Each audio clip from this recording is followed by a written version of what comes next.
The creepiest story I had was back in 2008, moving from Seattle to DC. The route was down to Portland from I-84 to I-80 to I-76 to I-70 to I-270. Immediately heading out of Portland, I passed an old F-100 going very slow in primer black with no license plate. Cool truck, I thought, and I didn't really pay any mind. I noticed about an hour later that the same truck was a couple car lengths behind me. Odd. After getting back to some open roads, he disappeared into the distance behind me. First night, I stopped somewhere in Idaho. It was a rough, cheap local motel, and I'm the only one there. I wake up the next morning, and parked one spot away from me is that primered F-100. I take off, continuing my trek southeast. Every single time I stop for gas, at a rest stop, or get slowed down for traffic, the old Ford shows up in my rearview mirror again.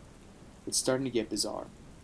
Nearing the end of Nebraska, I pull over and get gas, and decide to drive one more tank, then stop for the day. I pull back onto the highway, and the truck is right there, shadowing me again. About 30 minutes later, I realize I'm too tired to get to the end of the tank, and I decide to stop in the next town, just over the border in Iowa. As I'm getting off, I see the pickup, and it's still carrying down the highway. I guess he has more endurance than I did.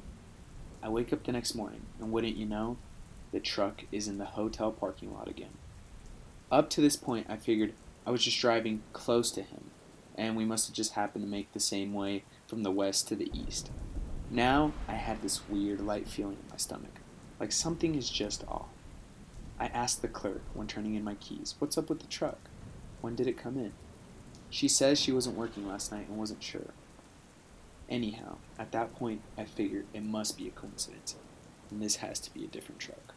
I mean, there were a lot of F-100s made, and there's bound to be a couple in the country that are primer black with no plates. As I go to head out, I see the truck driving out of the parking lot, and I thought it can't be the same one that I'd seen before. This guy never checked out from the hotel, so he must have just been staying somewhere locally. I get back on the highway, and there's no truck. I run to the end of the tank. I stop, I fuel up, I grab some snacks, and I get back on. But as I merge, there's two cars in front of me, and one of them is the black F-100. At this point, I decide to screw it. I'm marathoning the rest of the way. It's less than 20 hours, so it shouldn't be that bad, but I do not want to stay at another motel with this strange ghost truck stalking me. The pattern continued, with the truck showing up behind me every single time I took a break, or I got gas, or traffic slowed. It's now dark when I get onto I-70, and the old headlights are glowing back on the horizon. I know it's him. I wonder if he's going to follow me down and be parked down the street next to my house the next morning when I wake up. Alas, the truck continues on I-70, and I never see it again. Looking back, it was probably a coincidence. It still really feels odd to me though, because it's not like there was a lot of F-100s doing the interstate runs in 2008. I also realized that I never got a good look at the driver. Not that there was no driver, but in my memories, all I see is a human-shaped thing driving an old truck that stalked me for 3,000 miles. I pulled over for a break on the way to Melbourne from Sydney at a truck stop. No street lights or anything. It was just pitch black. There were no other trucks or cars at the stop. I turn off my lights, and I switch the truck off. I do the curtains, I lock the truck from both sides, and I jump into bed. I set my alarm, set my phone above me in the compartment. I was rolling over from side to side for around 5 to 10 minutes. I couldn't get to sleep due to it being summer temperatures, reaching around 30 degrees at night. I'm looking up at the ceiling, mentally planning out the day ahead, when suddenly, the passenger's side door opens up slightly, and the cabin light turns on. What the heck? Now, the truck is a fairly late model, but it is in pristine condition, so there's no question about the door being faulty or anything. I just sat there for what felt like eternity, expecting someone to come up and see me sitting there, but no one came up. There was no noise, it was just quiet, eerie silence. I grabbed my lamp and jumped down. I walked around the truck. There were no other trucks around me, there were no other cars. It was just me and my truck. After around 5 to 10 minutes of getting messed around with, I locked up and went back to bed. I woke up the next morning, yawned, picked myself up along with my bed, and as I opened the curtains, I realized it was a cemetery next to where I parked.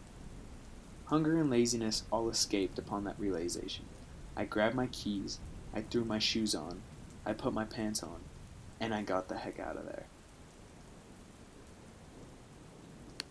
I have a trucker story from the extended family.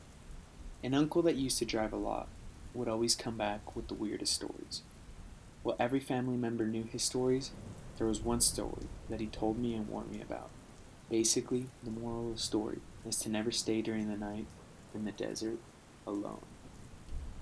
It seems he once had a drive down to Chile. He had a contract, and the way there was okay.